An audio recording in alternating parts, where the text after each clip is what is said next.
My name is Raven. I'm in my late 30s now, and for most of my life, I've been known by quieter titles: wife, partner, support system, the one who keeps things steady when the ground starts to move. People tend to underestimate me, not because I hide my intelligence, but because I don't announce it. I don't raise my voice to prove a point. I don't demand the room's attention. I learned early that stillness can be misread as softness and silence as agreement. If you passed me on the street years ago, you might have thought I was ordinary, reliable, the kind of woman who adapts easily, who stands beside her husband and absorbs whatever weather life brings. And for a long time, that was true. I believed love meant endurance. I believed stability was the foundation of everything: marriage, respect, belonging. I believed that if you stayed calm and loyal long enough, life would eventually reward you with safety. This story is not about revenge. It isn't about exposing anyone or settling scores. It's about what happens when certainty collapses twice. First his, then mine. It's about the quiet moments no one notices, the small decisions that never make headlines but change the direction of a life completely. It's about walking away when my husband lost everything, and years later, standing still when I lost everything too. I won't dramatize what happened. There are no villains here, no heroes either. Just people responding to pressure, the only way they knew how. I'm telling this story because it took me years to understand what it was really about. At the time, I thought I was choosing strength. Later, I realized I was choosing survival. And much later, I understood the cost of confusing love with stability. You'll hear about loss: financial, emotional, and personal. But you'll also hear about restraint, about choosing not to react, about watching carefully instead of fighting loudly. This is a story of psychological reversal, not confrontation, of dominance that never announces itself, of power that grows quietly while everyone else is distracted by noise. I share this now with honesty, not bitterness. There are things I would do differently and things I would not change at all. What matters is not who was right or wrong, but what life revealed when it stripped away the structures we thought defined us. So, as you listen, I invite you to stay with the subtleties, the pauses, the moments that feel small but linger. And before we go any further, I want to ask you one gentle question. Have you ever discovered who you really were only after the life you depended on disappeared? For a long time, I was the easiest person in the room to misunderstand. To them, I was dependable, the kind of woman who showed up early, stayed late, and never complained about the weight she carried. I handled logistics without asking for praise. I remembered birthdays, renewal dates, and deadlines. I smoothed conversations before they turned sharp. If something went wrong, I fixed it quietly. If something went right, I stepped aside so others could take credit. People often confuse consistency with simplicity. In my marriage, I was seen as the stable one, the practical one. My husband had ambition, vision, momentum, words people liked to use about him. I had structure, follow through, patience. When we were introduced at dinners or events, conversations drifted toward him naturally. I was the supporting sentence, the footnote. Someone would ask, "And what do you do?" Almost as an afterthought. When I answered, they nodded politely, already turning back to him. I didn't resent it. Not then. I had learned early in life that visibility wasn't the same as value. Growing up, I watched loud people win attention and quiet people hold everything together. I decided, consciously or not, that my role was to be the latter: useful, reliable, hard to replace, but easy to overlook. At work, it was the same. I was trusted with sensitive information, but rarely invited into the spotlight. When decisions needed follow up, I was called. When recognition was handed out, it floated past me. "Raven can handle it," they'd say. "She always does." And I did. Not because I had to, but because I believed competence spoke for itself. Looking back, I see how that belief shaped the way people treated me. I became the constant, and constants fade into the background. In my marriage, especially, my steadiness slowly turned into an assumption. I would be there. I would adapt. I would absorb the impact of his risks, his changes, his swings between confidence and doubt. When things were good, my contribution was invisible. When things were hard, my presence was expected. No one ever said this out loud. That's the part people misunderstand. There was no cruelty, no overt dismissal, just a quiet collective agreement about who I was allowed to be: the calm one, the reasonable one, the woman who didn't need much because she was strong. And I reinforced it. I answered questions carefully. I softened my opinions. I chose words that wouldn't disturb the room. When something bothered me, I examined it privately first, asking myself if it was worth mentioning. Most of the time, I decided it wasn't. I told myself I was being mature, understanding, supportive. I didn't realize I was training people how to treat me. When my husband spoke about our future, he talked in terms of momentum, growth, expansion, risk.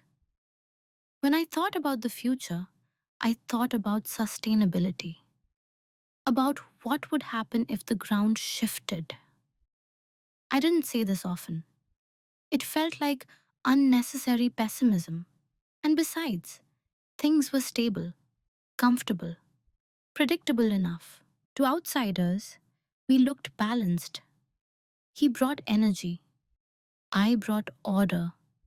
A good match, people said. And I agreed, because I believed that balance meant quiet sacrifice on one side and visible motion on the other. What no one noticed, including me, was how invisible I had become inside my own life. Not unseen, invisible. There's a difference. Being unseen is painful. Being invisible is efficient. You stop expecting acknowledgement. You start measuring your worth by how little disruption you cause. You pride yourself on being low maintenance, emotionally contained, endlessly adaptable. That was who I was to them. The woman who would stay calm. The woman who wouldn't leave. The woman whose silence meant everything was fine. At least, that's what they believed. And for a long time, I believed it too. The first small cut didn't feel like an injury. That's how these things usually begin. Not with something sharp, but with something easily dismissed. A comment was said too casually. A decision made without you. A moment that passes quickly enough for everyone else to forget it ever happened. I remember exactly where I was standing when it happened. In our kitchen, late afternoon light leaning against the cabinets, the house is quiet. In that way it gets before evening. My husband was on his phone, pacing slightly, energized. He had been talking about a new opportunity, one of many at the time, a shift, a risk.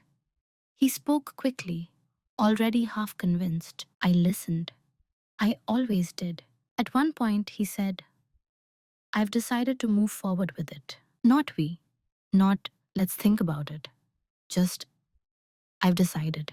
I waited for the rest of the sentence. For the part where he asked what I thought. It never came. He looked up eventually, saw my expression, neutral, unreadable, and smiled. You're okay with it, right? You always are. It wasn't a question. It was a summary. I nodded. Not because I agreed, but because correcting him felt disproportionate to the moment. I told myself it was minor. He was excited. He didn't mean anything by it. I would bring it up later, when things were calmer. Later never came. That night, lying in bed, I replayed the exchange. Not angrily, curiously. I noticed how easily my presence had been folded into the background of his decision-making. How naturally he assumed my consent without confirming it. It wasn't malicious. It was efficient. And that's what unsettled me. The next day, I mentioned it lightly. I said something like, next time, I'd like to talk things through before decisions are final. I kept my tone calm and reasonable. I didn't want to sound dramatic over something so small. He laughed, not unkindly. You worry too much, he said. It'll work out. It always does. That was the end of the conversation. No apology, no acknowledgement, just reassurance, offered as closure. Everyone else would have forgotten it there. In fact, I think he did. To him, it was resolved. To me, it became a reference point. I didn't feel angry. I felt recalibrated, as if a measurement had shifted slightly, just enough to be noticeable if you were paying attention. After that, similar moments appeared. Not frequently, not dramatically, but consistently enough to form a pattern. Plans were adjusted without consulting me. Assumptions were made about my flexibility. My silence is interpreted as endorsement. Each time I told myself the same story. This isn't worth tension. This is what partnership looks like. Choose your battles. And I did choose. I chose peace. I chose smoothness. I chose to believe that being easy was a virtue. But somewhere inside, something started recording. I noticed how often my opinions were invited only after decisions were set. How my role had shifted from collaborator to stabilizer. How people, including my husband, spoke around me rather than to me when things mattered. No one else seemed to notice. Friends admired our dynamic. Family commented on how understanding I was. They said it like praise, and I accepted it. Because challenging that image would have required me to redefine myself. Not just to them, but to me. The first small cut didn't bleed. It didn't hurt enough to demand attention. It didn't change anything immediately. But it taught me something important. It taught me that my silence was being interpreted as consent. That my calm was being mistaken for agreement. And that once people get used to deciding for you, they rarely remember to ask. I didn't confront it. I didn't push back. I didn't raise my voice or draw lines. I simply remembered it. And sometimes, that's where everything begins. Once something happens more than once, it starts to feel normal. That's the quiet danger of small cuts. They don't shock the system. They teach it to adapt. After that first moment in the kitchen, nothing changed on the surface. Our routines stayed intact. Conversations continued. Affection didn't disappear. If anything, life became busier, fuller, louder, and in that noise, it became easier to ignore what felt slightly off. Disrespect rarely announces itself. It slips in, wearing familiarity. My husband began to speak for both of us more often. At gatherings, he'd say things like, "We're thinking of moving," or "We've decided to prioritize flexibility this year," while I stood beside him, nodding politely. Sometimes those statements were true. Sometimes they weren't. Most of the time, they were simplified versions of conversations we never fully had. When I corrected him gently, later and in private, he seemed genuinely surprised. "I thought you were fine with it," he'd say. And because I hadn't objected loudly or immediately, it was hard to argue otherwise. That was the pattern. Assumption first, clarification later, if at all. I began editing myself preemptively. If I sensed my perspective would complicate things, I softened it. If my concern sounded like resistance, I reframed it as curiosity. I became fluent in neutral language.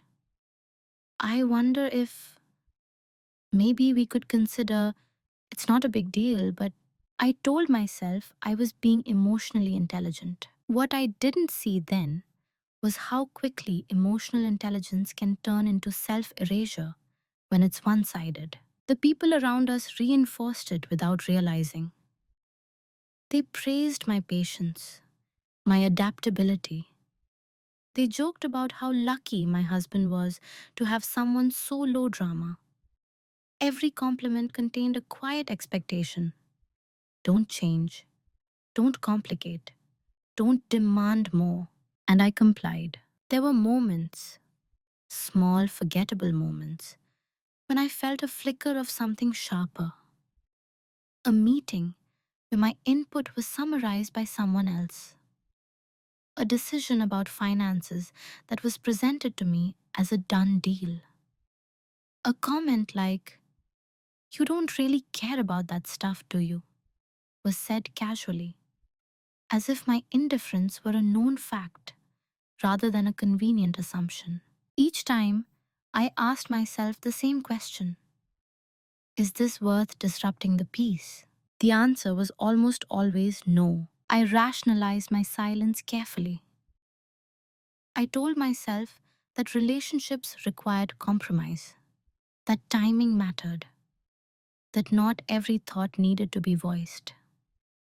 I reminded myself of all the ways he supported me, all the things that were still good, and they were good. That's what made it harder.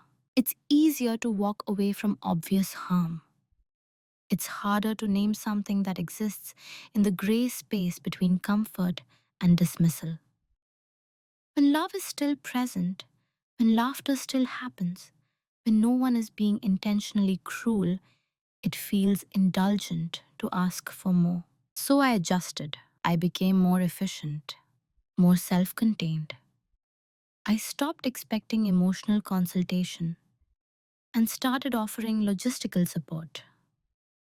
I anticipated needs before they were voiced. I positioned myself as the solution, not the variable. In doing so, I made myself indispensable and invisible. Looking back, I can see how this normalization changed the way I saw myself. I began to question whether my desires were excessive, whether my need for inclusion was unnecessary, whether wanting to be consulted was a form of insecurity rather than a reasonable expectation. I didn't feel like a victim. I felt responsible. Responsible for keeping things smooth. Responsible for not being difficult. Responsible for managing my reactions so others wouldn't have to. That responsibility became a quiet cage. The most dangerous part wasn't that others dismissed me. It was then that I started dismissing myself before they could. And because nothing exploded, because there was no dramatic moment of realization, The pattern settled in comfortably. It became the air we breathed, unremarkable, unchallenged. Until one day, much later, I realized something unsettling. I couldn't remember the last time someone had asked me what I wanted and waited for the answer. By then, disrespect didn't feel like an offense. It felt like the cost of belonging. Roles don't always come with instructions. Most of the time, they're assigned quietly, through repetition, through what you do without being asked, through what you tolerate without comment. One day, you realize you're no longer choosing how you show up. You're fulfilling a position everyone assumes you agreed to. By the time I noticed mine, it was already well established. I was the reliable one, the stabilizer, the person who handled consequences while others chased possibilities. When something needed fixing, organizing, absorbing, or smoothing over, it found its way to me. Not because I volunteered, though sometimes I did, but because it was understood that I would. In my marriage, this role was almost comforting at first. There's safety in being needed. There's identity in being the one who holds things together. When my husband talked about his ambitions, his restlessness, his desire for more, I translated that into systems, budgets, timelines, contingency plans he rarely read. He trusted me with the aftermath, not the direction. That distinction matters. I wasn't excluded outright. I was included selectively. My presence was welcomed when it served stability, less so when it challenged momentum. Over time, I learned exactly where my input fit and where it didn't. The unspoken agreement was clear. I was there to make things work, not to question whether they should. Friends saw me as grounded. Family described me as the strong one. At gatherings, people would hand me their problems casually, confident I'd know what to do with them. And I usually did. I listened. I offered perspective. I carried emotional weight without advertising the strain. No one noticed how little space was left for me. I began to internalize the role so deeply that it felt wrong to step outside it. When I considered asserting myself, a familiar discomfort surfaced. Not fear exactly, but guilt, as if claiming more room would inconvenience everyone else. I told myself that every relationship has roles, that this was simply mine.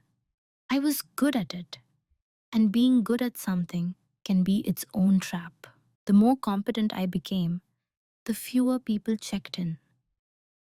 The less they checked in, the more autonomous they felt in making decisions that affected both of us. It was a quiet feedback loop, reinforced by my composure. I rarely expressed disappointment.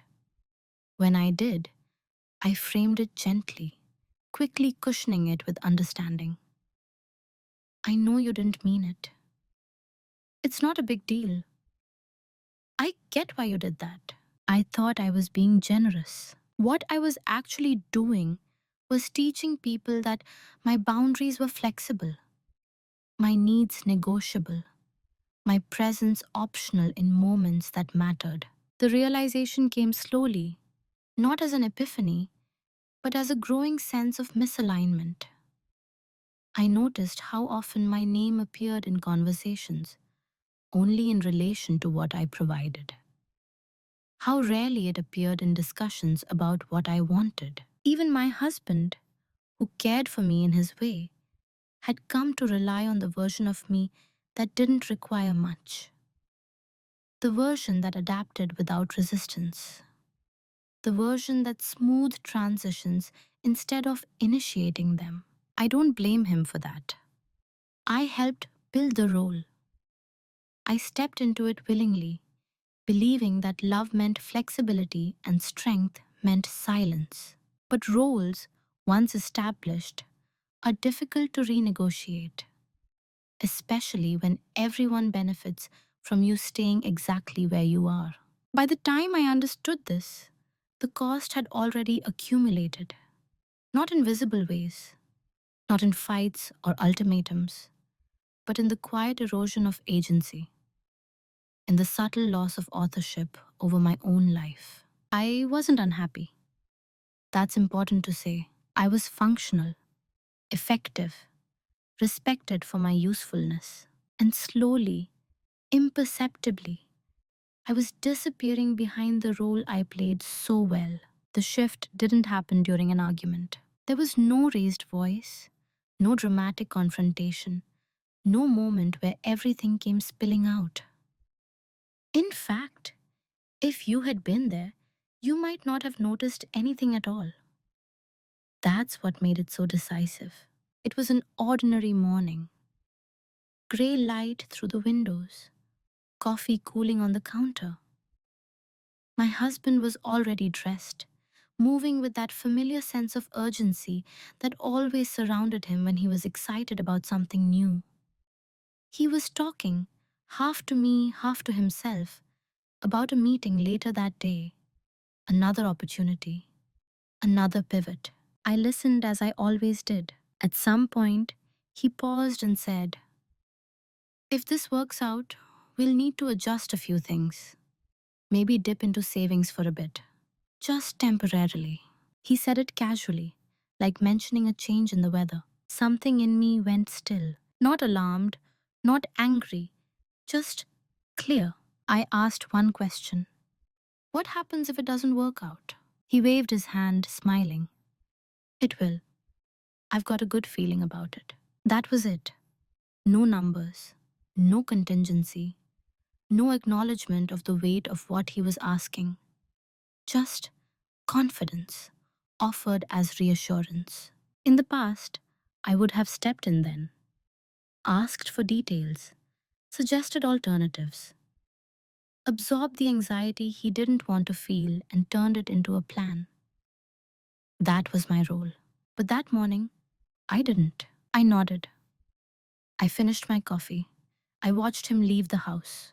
And when the door closed, I felt something unfamiliar settle in my chest. It wasn't fear, it was detachment. For the first time, I didn't feel responsible for holding the future together. I didn't feel compelled to intervene, stabilize, or protect us from uncertainty. Instead, I felt like an observer, someone watching a pattern play out exactly as it always had. The realization was quiet but undeniable. I had been carrying risk that wasn't mine to own. All those years, I had believed that love meant sharing the burden equally. But equality requires shared decision making. What we had was something else. I was managing consequences for choices I hadn't fully participated in.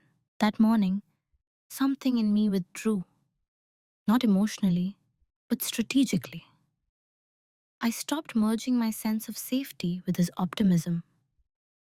I stopped assuming that my role was to soften every landing. I went about my day as usual. Work, emails, meetings. No one noticed anything different. And that, too, felt significant.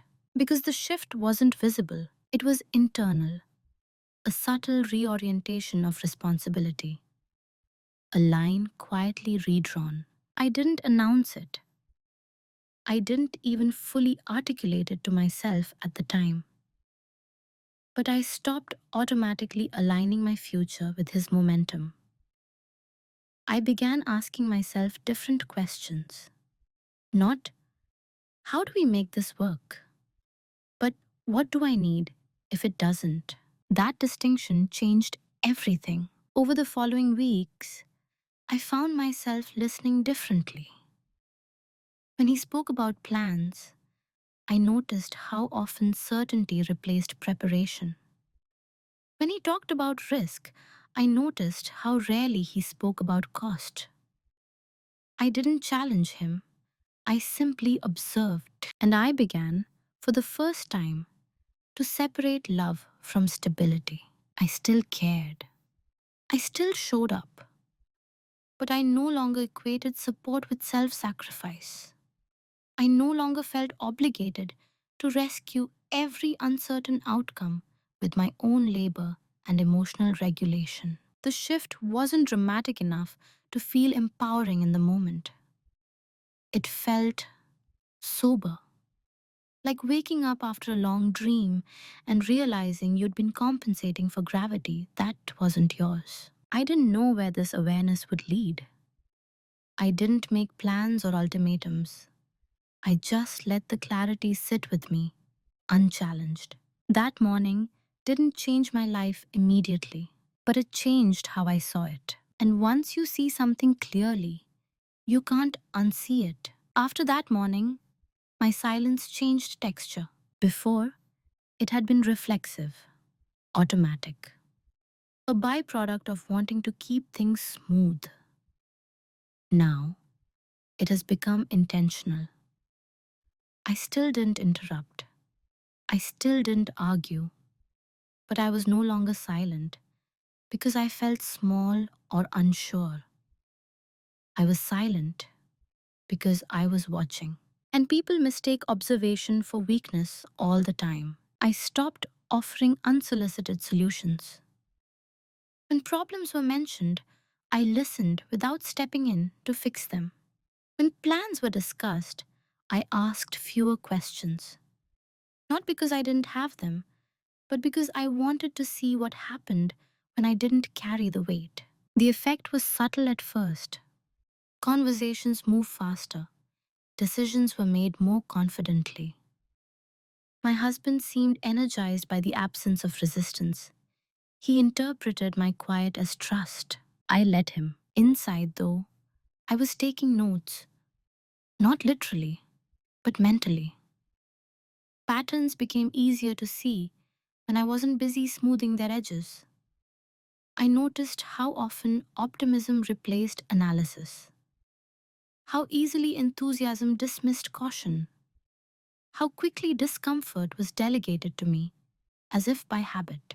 Except this time, I didn't accept the delegation. When he asked, "Do you think this will be okay?" I answered honestly, but minimally. "I think it's uncertain." I didn't follow it with reassurance. I didn't rush to make him feel better. The silence that followed was uncomfortable. For him, he filled it with confidence, with stories of past wins, with assurances that things always worked out. I listened. I didn't challenge the narrative. I didn't support it either. I let it exist on its own, unsupported by my emotional labor. At work, something similar happened. I stopped volunteering for tasks that weren't mine. I completed my responsibilities well, but I no longer absorbed overflow by default. When someone said, "Can you just handle this real quick?" I asked, "What's the priority?" Sometimes the request dissolved on its own. No one accused me of changing. That's the interesting part. When you stop overfunctioning, people often assume you're still doing the work, just invisibly. My husband didn't notice at first. Why would he? From his perspective, nothing had changed.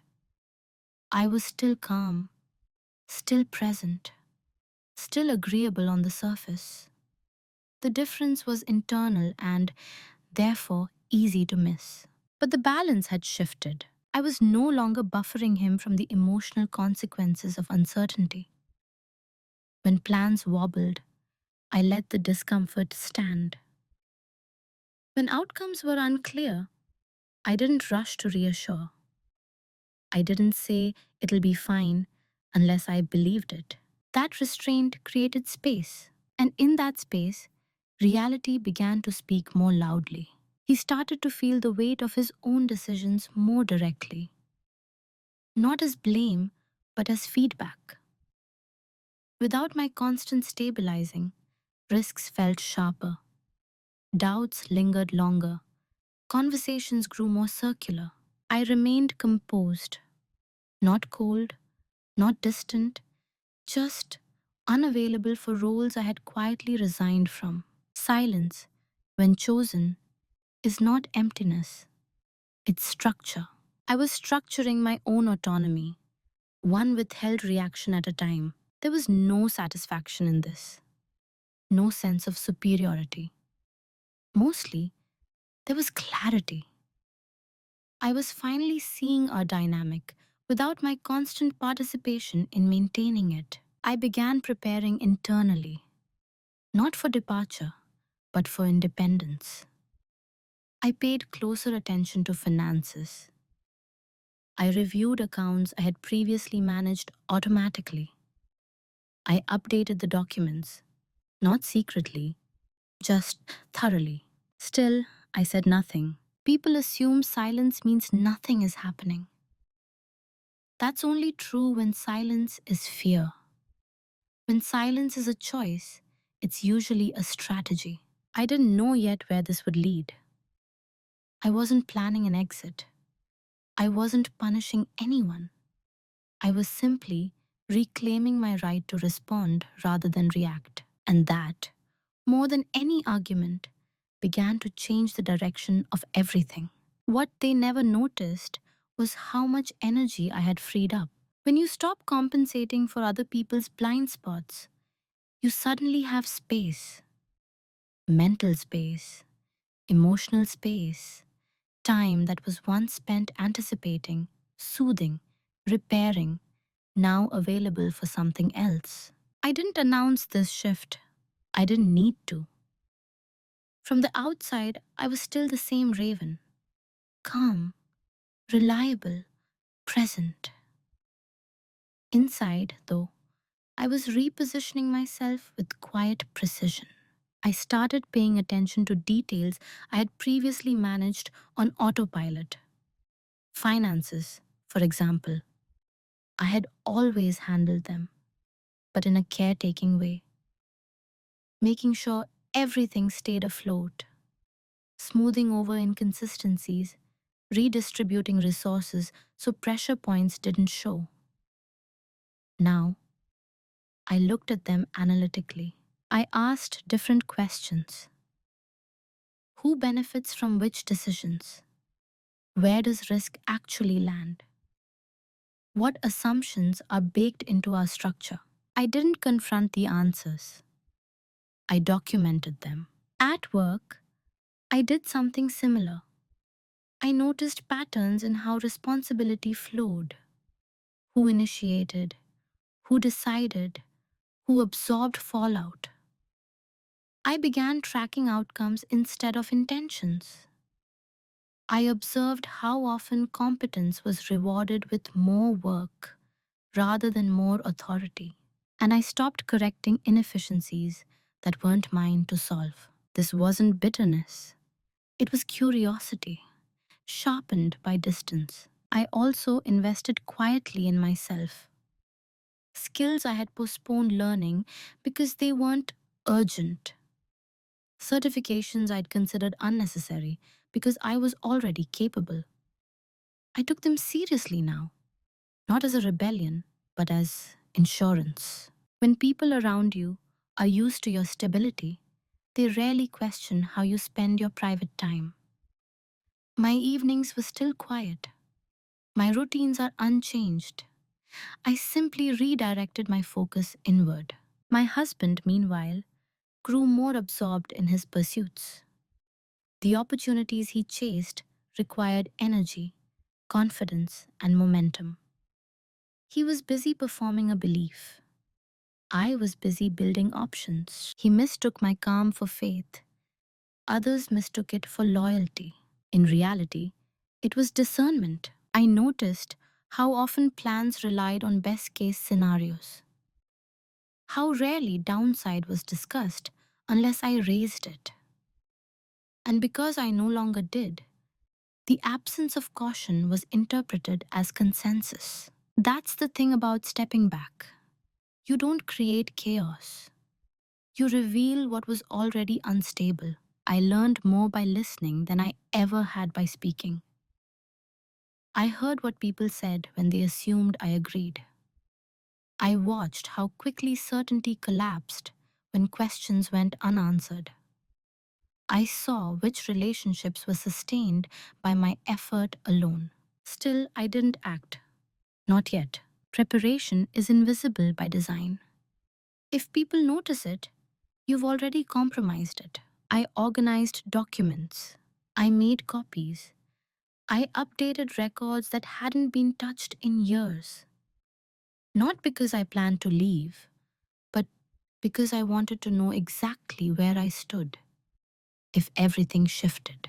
And somewhere along the way, I realized something quietly devastating. I had been the contingency plan all those years. I had functioned as the safety net everyone assumed would always be there. Not because it was agreed upon, but because I had never stepped out of the role.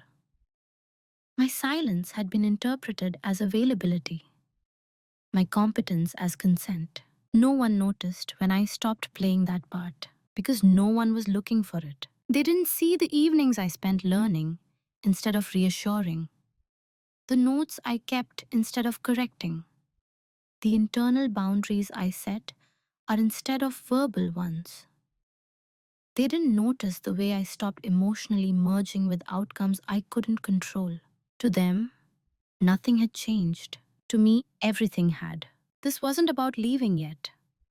It was about seeing clearly, about understanding leverage, not as power over someone else, but as power within myself. Knowing where I stood, what I could sustain, and what I no longer would. The quietest transformations are the most dangerous to underestimate. Because by the time they're visible, the work is already done. The private reveal didn't arrive as a shock, it arrived as confirmation. By the time I saw it clearly, I had already suspected it for a while. Patterns, when observed long enough, stop feeling abstract. They settle into something solid. I wasn't uncovering a secret so much as acknowledging a truth I had been skirting around. It happened during a routine review, one of those quiet administrative tasks no one pays attention to because they aren't emotional. Accounts, documents, projections, the kind of work I had always done in the background, without ceremony. Only this time, I wasn't smoothing anything over. I was looking at the structure as it was. And what I saw was simple, if uncomfortable. The stability of our life rested far more heavily on me than anyone realized. Financially, logistically, emotionally, I had been the fixed point, not in theory, in practice. The risks my husband took weren't reckless. That's important. They were calculated, but calculated with the assumption that I would absorb the impact if they failed. Savings existed because I managed them conservatively. Safety nets held because I maintained them. Even confidence itself was partially borrowed from my steadiness, my belief that things could be made workable. Without that, the structure was thin. I sat with that realization for a long time, not in anger, in stillness, because with it came another truth. I had more autonomy than I had ever acknowledged. Not power over him, not leverage in a dramatic sense, just the understanding that my participation was a choice, not a requirement, not a moral obligation. That was the reveal. I didn't celebrate it. I didn't feel triumphant. Mostly, I felt calm, clear. The way you do when a diagnosis finally explains years of vague symptoms. I understood finally why my silence had been so effective. Why had stepping back shifted the atmosphere so noticeably? I wasn't withholding affection or support. I was withdrawing a structural element that had been taken for granted. And once you see yourself that way, you can't go back to pretending you're optional. I also saw my own vulnerability more honestly. The system I had helped build protected everyone, but especially him. If it collapsed, the consequences wouldn't be shared equally. His losses would be visible, mine would be internal, harder to name. That mattered. I began running scenarios privately, not worst case fantasies, just realistic outcomes. What happens if income drops? If savings are depleted? If plans stall? In every version, one thing was consistent. My ability to adapt would be tested far more than his. I didn't resent that. I just acknowledged it. This clarity changed the emotional tone of everything. I stopped hoping things would work out. I stopped fearing that they wouldn't. I started accepting that outcomes would reveal truths no conversation ever had. And I made a decision, though I didn't label it as such at the time. I would not intervene to preserve an illusion. If stability existed because of my effort alone, then its absence would be instructive, not as punishment, but as information. Life has a way of clarifying dynamics when you stop interfering. I still didn't confront him. I still didn't announce anything. There was nothing to announce. I hadn't changed my behavior outwardly. I had simply aligned it internally with reality. The reveal stayed private because it needed to. The moment you turn clarity into performance, you lose it. I wasn't interested in being seen. I was interested in being prepared. I loved my husband. That never disappeared. But love, I realized, is not the same as self-erasure. It doesn't require you to be the silent God infrastructure supporting someone else's vision indefinitely. That understanding was quiet, but it was final.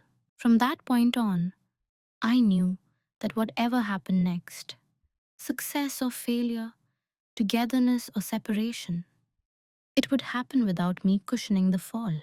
And that knowledge changed the meaning of every choice that followed. There comes a moment when clarity demands a response, not an emotional one, not a dramatic one, just a choice. And once that choice is made, even quietly, everything after it becomes a consequence rather than a question. For me, that moment didn't arrive with urgency. It arrived with inevitability. My husband's latest venture began to falter. Not catastrophically at first, just enough to introduce strain. Payments delayed, projections adjusted, optimism stretched thinner, forced to cover more ground than it reasonably could. I watched this unfold without stepping in. That restraint felt unnatural at times. Old habits don't dissolve easily. There were moments when I felt the impulse to stabilize, to reassure, to redirect resources so the impact would be softened. I recognized that impulse for what it was: muscle memory. And I didn't act on it. The decision I made was simple, though not easy. I would allow reality to take its course without intervention, not out of spite, not to teach a lesson, but because continuing to intervene would mean continuing to obscure the truth from both of us. I considered alternatives. I always do. I could have stepped in fully, restructured finances, mitigated losses, and extended the runway. I had the knowledge to do it. I could have insisted on renegotiating roles, demanded more transparency, forced conversations he wasn't ready to have. All of those options were available to me, and all of them would have required me to resume the role I had already outgrown. I chose the only option that was irreversible. I chose not to rescue. That choice wasn't spoken aloud. It didn't need to be. It was enacted through inaction, through letting discomfort remain present, through allowing uncertainty to be felt rather than managed. As the strain increased, I noticed a shift in him. Confidence wavered, conversations looped. He began seeking reassurance more frequently, not solutions, but emotional reinforcement. I didn't withhold kindness. I listened. I acknowledged difficulty. What I didn't do was absorb it. When he asked, "Do you think this is going to be okay?"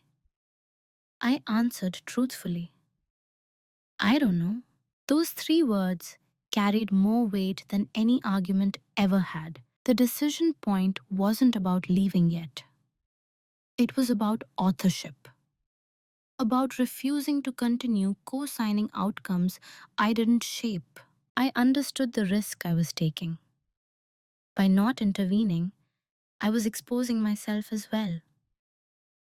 If things fell apart, I would feel the loss too. This wasn't a safe choice, it was an honest one. And honesty, I had learned, often looks like withdrawal to those who are used to your constant presence. As weeks passed, the situation deteriorated further. Not dramatically, just steadily. The kind of decline that invites denial until it's no longer sustainable. Still, I held my position. The hardest part wasn't watching him struggle. It was sitting with the knowledge that stepping in could change the outcome and choosing not to. That's not cruelty, that's restraint. There is a difference. I didn't feel powerful in that moment. I felt grounded, anchored in a decision that aligned with who I had become, not who I used to be. The path forward narrowed, options disappeared, conversations grew heavier. Eventually, the question he had avoided began to surface, unspoken but present. What happens now? I didn't answer it for him, because the answer depended on whether he could see me as a partner rather than a safety net. And that question could only be answered by what happened next. Moving in silence doesn't mean disappearing. It means acting without narration, without asking for permission, without signaling intent to people who would only understand it as threat or betrayal. By the time the situation reached a point where it could no longer be minimized, I had already shifted internally from observation to execution, not abruptly, gradually. The way tectonic plates move, slow enough to go unnoticed, powerful enough to reshape everything. I began separating responsibility from proximity. Legally, financially, structurally, I made sure I understood exactly where my obligations began and ended. I reviewed documents not with panic, but with precision. I updated records that hadn't been touched in years. I clarified ownership. I made sure my name meant what it was supposed to mean. None of this required secrecy. It required discretion. I didn't announce what I was doing because there was nothing to announce. These were actions any reasonable adult could justify as prudent: preparing, organizing, being responsible. From the outside, it looked like nothing. At home, routines remained intact. We still ate together, still spoke about our days, still occupied the same space. But something fundamental had shifted beneath the surface. I stopped absorbing uncertainty as shared emotion. When stress appeared, I acknowledged it without internalizing it. When fear surfaced, I didn't rush to neutralize it. I let it exist where it belonged. He noticed my calm. He always had. What he didn't notice was that it no longer extended outward to cover him. When he said, "I think things will turn around," I replied, "I hope so." Not, I believe so. Not, we'll make it work. Just hope. Accurate, limited, non committal. That distinction mattered more than it seemed. I began making independent plans, not dramatic ones, practical ones. I ensured my income streams were protected. I evaluated what I could sustain alone if I needed to. I built redundancies, not in anticipation of leaving, but in acknowledgement of reality. Moving in silence is not about deception. It's about not explaining yourself to people who haven't asked the right questions. My husband, consumed by damage control, didn't ask. He was focused on fixing outcomes, not examining dynamics. He still believed we were a unified front because I hadn't contradicted that belief. And I didn't correct him. I learned something important during that time. People assume continuity until they're forced to confront change. As long as you don't disrupt the script, they keep reading their lines. So I let him. Weeks passed. The financial strain tightened. Conversations grew heavier, more circular. He began talking about when this passes, about getting back to normal. I didn't challenge those narratives. Normal, I knew, no longer existed. I was careful not to withdraw emotionally in a way that would trigger alarm. I was present, attentive, calm, the same version of me he had always known, just no longer overextended. That's what made it invisible. There were no ultimatums, no deadlines, no secret meetings with lawyers or dramatic exits. Just quiet alignment between my actions and my understanding. Moving in silence requires discipline. It means resisting the urge to be seen as right. It means letting others misunderstand you while you secure your footing. I didn't feel triumphant during this phase. I felt sober, focused.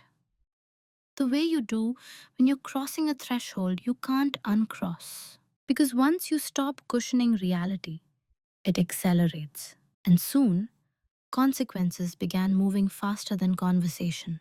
Consequences rarely arrive all at once. They accumulate, quietly at first.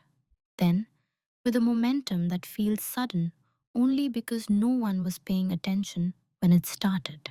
The first signs were subtle, small things that could still be explained away with optimism. A delayed payment, a call that went unanswered, a shift in tone when my husband spoke about his plans, less certainty, more insistence.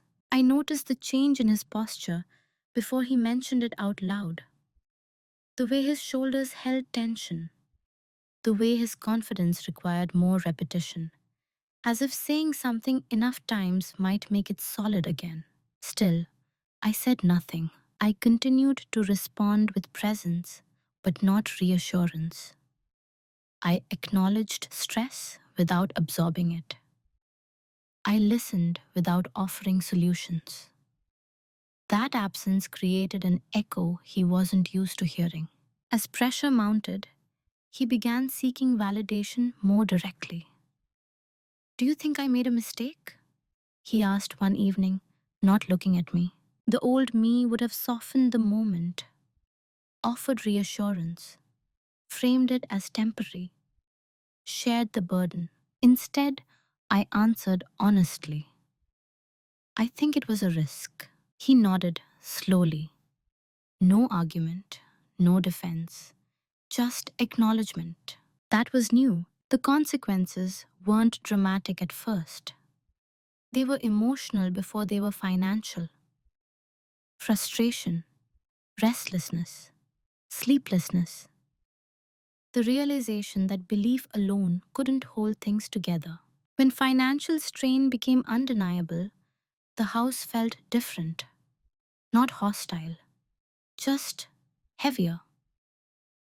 Conversations grew careful.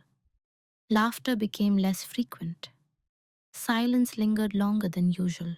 He tried to fix things quickly, took meetings, made calls, adjusted projections.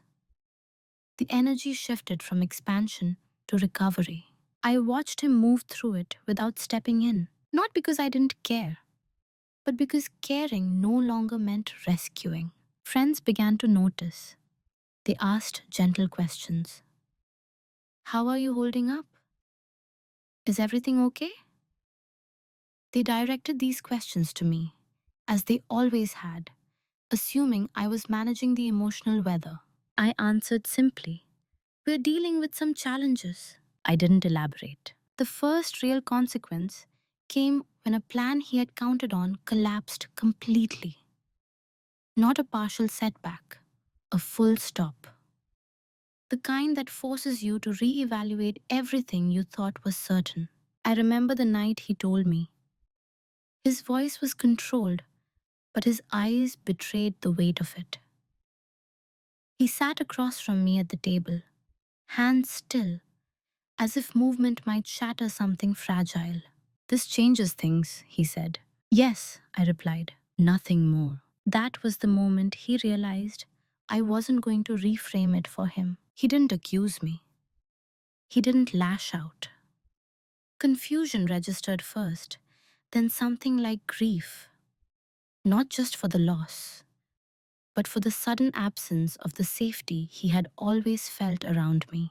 Without my constant stabilization, the consequences felt sharper, not cruel, just honest. He began to understand slowly that outcomes had edges, and I began to understand something else.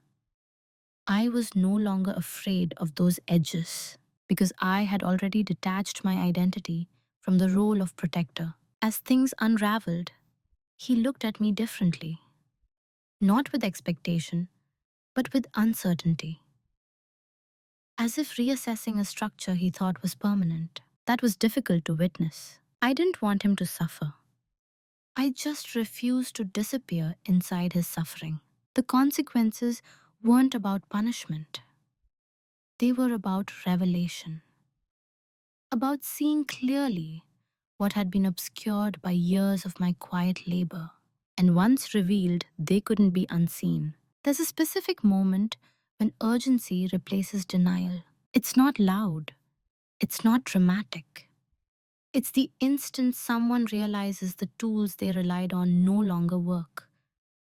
And the person who used to compensate for that absence is no longer doing so. That moment arrived quietly, on a weekday evening that looked like any other from the outside. My husband was sitting across from me, documents spread out in front of him. Not in a strategic way, more like evidence. His movements were slower now, careful. The confidence that used to lead his decisions had thinned into caution. I think we need to talk, he said. We had been talking for weeks. But this was different. This wasn't about plans. It was about repair. He spoke about regret, about how fast things had moved, about how he should have listened more, planned better, and included me earlier. His words were measured, sincere. There was no defensiveness in them, just a realization. And for the first time in a long while, I could tell he wasn't speaking to be reassured. He was speaking because he was scared. He asked questions now, real ones, about what I thought we should do, about how I felt, about whether we could still fix this together. I listened carefully, not because I was deciding whether to forgive him, but I was noticing how late these questions had arrived. The truth was difficult to articulate, even to myself. The window for joint repair had already closed. Not because I was angry, but because the foundation that made repair possible, mutual authorship, had eroded too far. Fixing something requires shared ownership of how it broke. What he was offering now was reaction. What I had needed then was inclusion. I answered him honestly. but gently. I told him what I could still do and what I could not. I said I was willing to navigate outcomes, but not to rewrite the past. I said I couldn't return to being the silent stabilizer he was only now realizing he depended on. He nodded, slowly. I could see him recalculating, trying to adjust, trying to re engage me in the role I had quietly stepped out of. But roles can't be resumed on demand once they've been relinquished internally. The panic came later, not in shouting or pleading, but in the way his composure cracked around the edges. He began offering compromises, promises, structural changes he hadn't considered before. They were sincere. They were also reactive. And reaction, I had learned, is not the same as partnership. I didn't say it's too late. I didn't need to. The truth was present in the space between us, in the way his words reached for a version of me that no longer existed, in the way I could feel compassion without feeling obligation. That was the hardest part, loving someone and still knowing you can't carry them the way you once did. By the time he understood that my silence had been a boundary, not a pause, the consequences had already settled into place. Financial realities, structural limits, emotional distance is created not by withdrawal, but by clarity. He wasn't angry, he was grieving, and I let him. Because stepping in to soften that grief would have been another rescue, another delay, another erasure of the truth. Life was trying to show us both. Some things can be fixed if addressed early, others become lessons instead. This was the latter. The confrontation people imagine never happened. There was no raised voice, no list of grievances, no dramatic unveiling of everything I had endured. What happened instead was quieter and far more final. We sat across from each other at the same table where so many decisions had been discussed without me. The air felt still, not tense. By then, most of the chaos had already passed. What remained was clarity. He spoke first, not defensively, not dismissively, with a kind of careful honesty that comes only after options have run out. I didn't realize how much you were holding together, he said. I thought we were aligned. I believed him. That's what made the moment so clean. I was holding it together, I replied. But we weren't aligned, we were adjacent. The words landed gently. No accusation, just a fact. He asked when it had changed, when I had pulled away, when I had stopped stepping in. I thought about it for a moment before answering. I didn't pull away, I said. I stepped back. That distinction mattered to me. Pulling away suggests punishment. Stepping back suggests perspective. I explained not everything, but enough.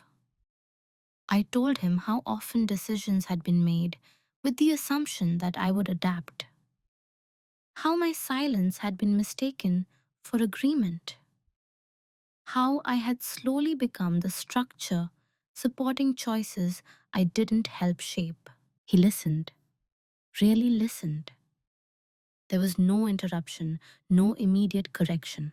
When he spoke again, his voice was quieter. I would have done things differently if I'd known. I know, I said, and that's the problem. He looked at me, confused, not defensive. I don't understand. You didn't need to know, I said. You needed to ask. That was the closest thing to confrontation there was. No anger, no bitterness, just a line drawn with precision. He tried to respond, apologies, explanations, the kind that come when awareness finally catches up. I didn't stop him. I didn't rush him, but I also didn't move. The conversation wasn't about convincing each other of anything. It was about acknowledging what had already happened. I told him I didn't blame him. that this wasn't about fault, that I had participated in the dynamic longer than I should have, that my silence had been part of the structure that failed us both. That honesty surprised him. People expect confrontation to be about assigning blame, but clarity doesn't require an enemy. By the end of the conversation, there was a mutual understanding that something fundamental had shifted, not in anger, but in alignment. We talked about logistics, about what came next, about how to move forward without rewriting history. It was calm, respectful, almost solemn. And that's when I realized something important. When you no longer need to be heard to feel whole, confrontation loses its heat. I wasn't trying to prove anything. I wasn't trying to extract remorse. I wasn't trying to win. I was simply standing where I was. And for the first time, he saw me there, fully, clearly, without the role I used to play. That was enough. I didn't rebuild myself out of spite. That's the assumption people often make when a woman emerges quieter, firmer, less available than before. They imagine bitterness where there is simply alignment.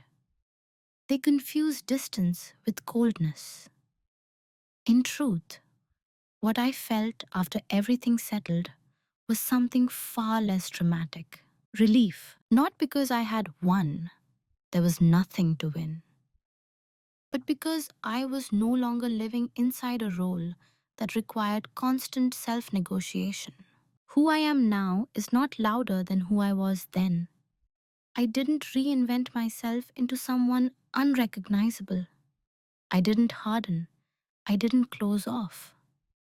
I simply stopped performing stability for other people. That change is subtle, but it's profound. I still value calm.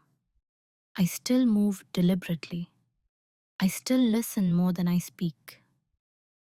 The difference is that my silence now belongs to me. It isn't offered as reassurance. It isn't an invitation for others to assume my consent. It's a boundary. I learned that love without authorship isn't partnership, it's management.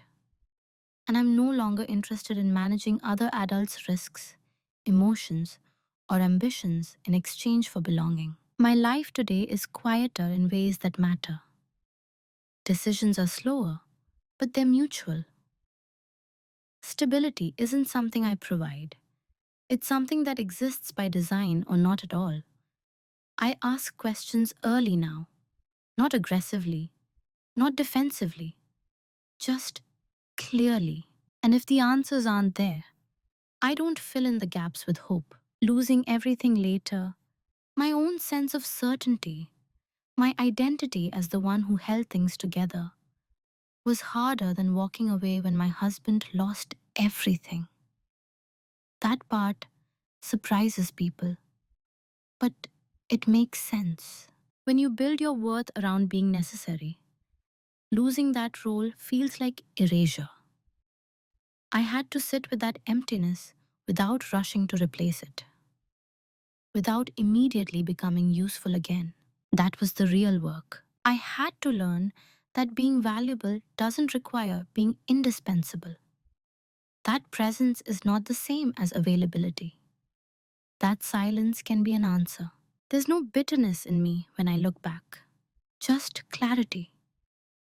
I see a woman who believed love was conditional on stability and who learned, slowly and painfully, that stability built on one person's quiet labor is not stability at all. I don't regret loving deeply. I don't regret staying as long as I did. Those years taught me discernment I couldn't have learned any other way.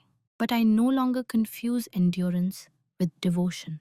Who I am now is someone who participates fully or not at all.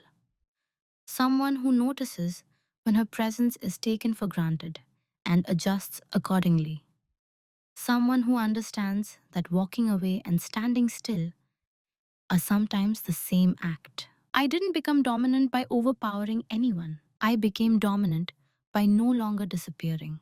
For a long time, I thought this story was about loss, about a marriage that couldn't survive pressure, about timing that didn't line up, about love that changed shape when stability disappeared.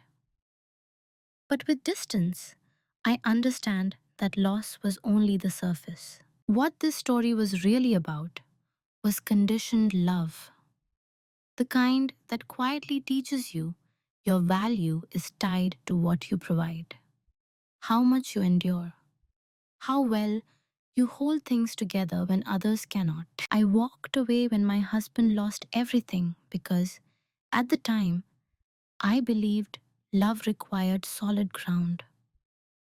I thought staying through the collapse meant sacrificing myself to uncertainty I didn't help create. I told myself I was choosing strength. Years later, when I lost everything, my role, my certainty, my sense of being needed, I realized how incomplete that understanding had been. Life didn't punish me, it tested me. It removed the very thing I had built my identity around: stability. Not to humble me, but to reveal me, to show me who I was when I could no longer be useful, reliable, indispensable. And what I learned was simple, but not easy. Love that depends on silence is not safe. Stability that relies on one person's quiet labor is not shared. And endurance without authorship slowly becomes self erasure. There was no villain in this story, just two people operating under assumptions, neither fully examined until life forced the issue. He assumed I would always be there to absorb the fall. I assumed being strong meant not needing to be asked. Both assumptions were wrong. Walking away didn't make me heartless. Standing still later didn't make me weak. Each choice reflected the level of clarity I had at the time. And clarity, I've learned, arrives in stages, not all at once. If there's one thing I hope stays with you after listening to this, it's this. Pay attention to the roles you're praised for, especially the ones that require you to stay silent, to be loved. Because the moment you stop performing them, the truth of your relationships will reveal itself quietly, unmistakably. You don't need to explode to reclaim yourself. You don't need revenge to regain power. Sometimes, all it takes is choosing not to disappear anymore. If this story resonated with you, I'd love to hear your perspective. Have you ever realized, too late or just in time, that love in your life came with unspoken conditions?